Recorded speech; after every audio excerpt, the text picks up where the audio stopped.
Bonjour Eric Blanco. Bonjour. Merci d'avoir accepté cette petite interview. Est-ce que vous pouvez vous présenter un petit peu? Donc je suis Eric Blanco, cofondateur et co-directeur des éditions Pleine Page. P-L-A-I-N-E, P-A-G-E. Vous écrivez aussi? Non. Ou il pas? Je publie mais je n'écris pas, non. Est-ce que vous pouvez parler à propos de votre maison d'édition un petit peu? Quand vous avez créé, depuis quand?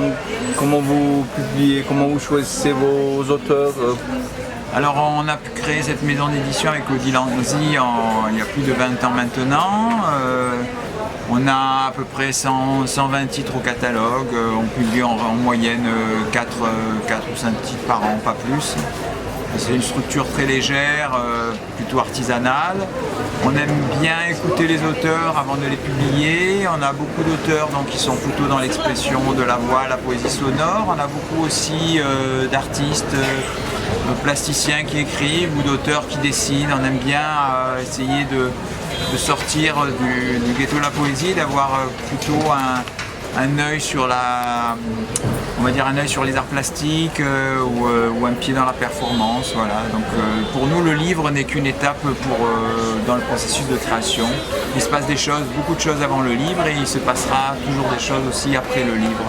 C'est pas une fin en soi, le livre pour nous. Vous publiez seulement de la poésie ou bien vous publiez encore des nouvelles, des romans aussi? Non, seulement de la poésie et également des arts plastiques parfois aussi. L'art plastique, ça veut dire c'est le dessin, peinture, oui, des catalogues d'exposition ou aussi souvent, là on a la collection Calpin où on a justement une grande liberté, où on peut avoir un mélange entre écriture, texte, des sortes de livres d'artistes en quelque sorte, mais vraiment conçus comme ça, quoi. Pas vraiment dans l'illustration, mais où le dessin ou la page, elle est vraiment conçue comme une œuvre à part entière.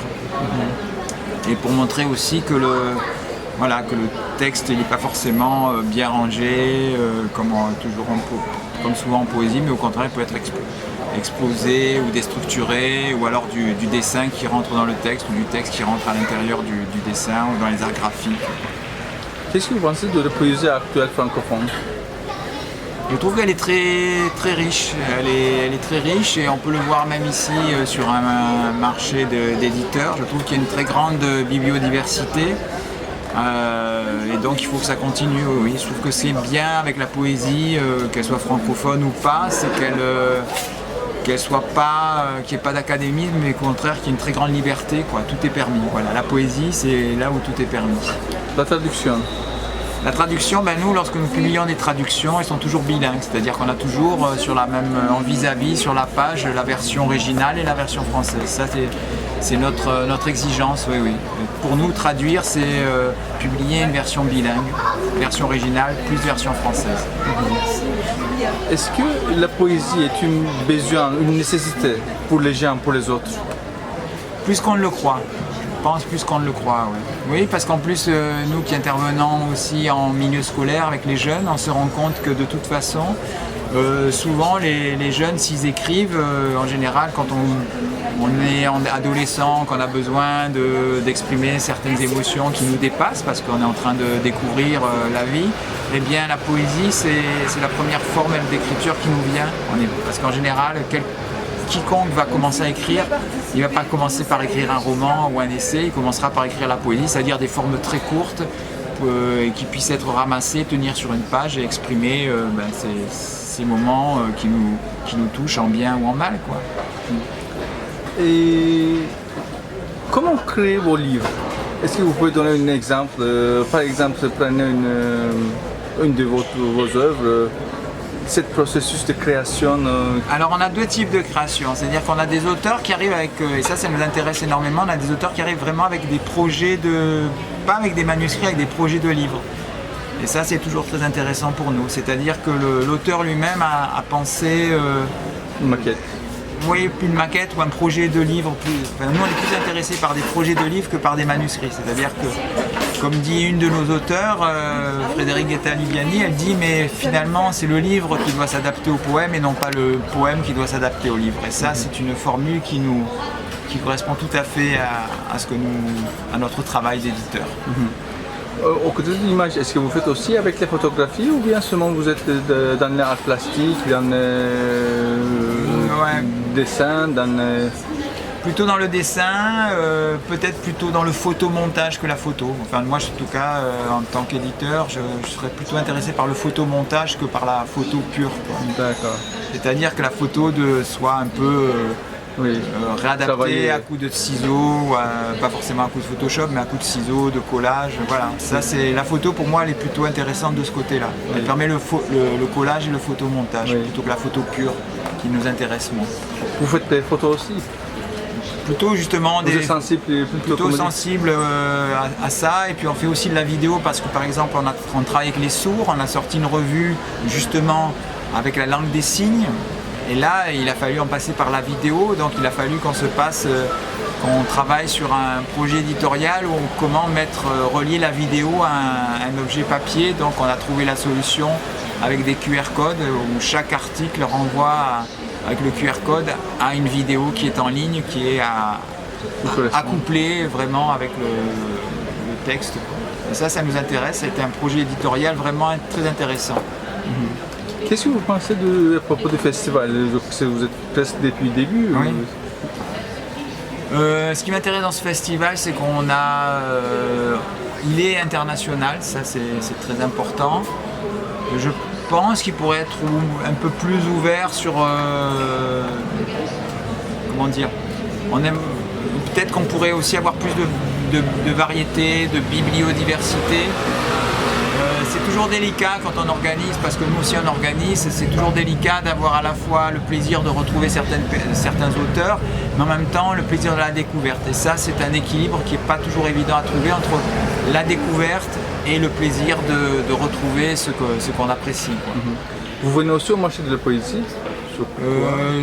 Pas toujours, parce que là il y a une telle densité, c'est pas toujours évident. Qu'est-ce que vous pensez du marché de poésie de Paris? C'est autre chose. Le marché à la poésie, justement, pour répondre à votre première question, ça donne une très belle photographie de l'acuta contemporain de l'édition et donc de la poésie francophone. Je pense que le marché de la poésie, c'est une sorte d'encyclopédie instantanée comme ça de la bibliodiversité de la poésie francophone contemporaine. Différent justement entre le marché de la poésie et un festival comme Voix Vive ou aussi un festival que nous organisons qui s'appelle Les Auditives, c'est que justement un festival de poésie ne doit pas rester dans le livre, mais doit montrer, donner à voir, donner à entendre le poète en chair et en os dans son expression, y compris les poètes étrangers, même si on ne comprend pas la langue. C'est très important d'avoir accès à cette langue étrangère comme ça, par la voix et aussi par la vue, par exemple pour la langue des signes. Vous publiez aussi des revues?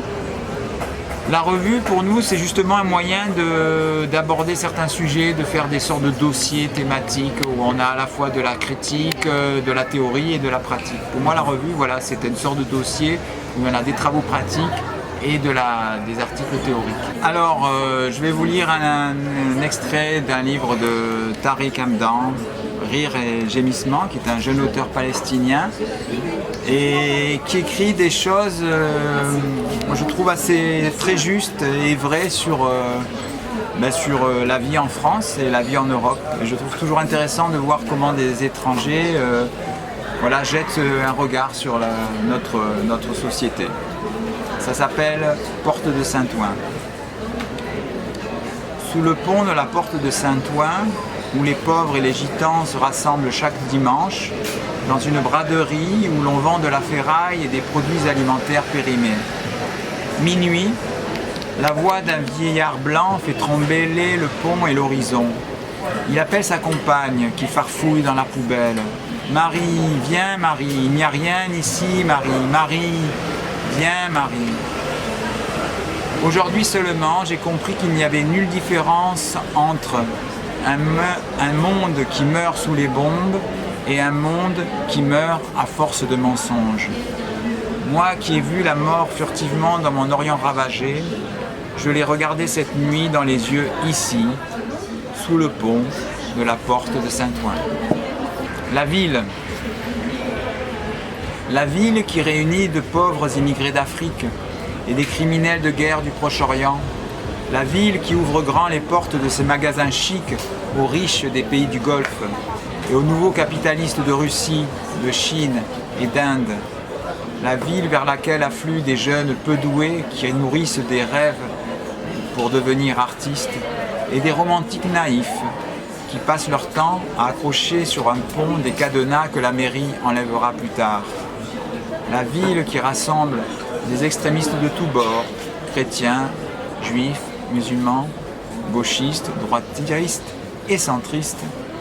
La ville dont les trottoirs servent de lit aux clochards qui se couvrent d'un carton la nuit et qui regorge de bourgeois au visage pâle, aux chemises bleues et oranges, promenant des chiens de la taille d'un chat. La ville vers laquelle convergent les touristes des quatre coins du monde pour avaler un croissant provenant de Roumanie et acheter des vêtements fabriqués en Chine. La ville qui continue de vivre sur un patrimoine si épuisé qu'il est aussi kitsch qu'une pub pour un produit de beauté sordide. Dans cette ville qui a beaucoup changé mais dont les toits gris et les trottoirs étroits sont restés les mêmes, j'ai loué un appartement. Chaque matin j'ouvre la fenêtre qui donne sur une rue bordée de grands arbres pour dire « Bonjour, ô ville que j'aime », tel un enfant ayant perdu sa mère aime sa marâtre. Merci beaucoup. Merci.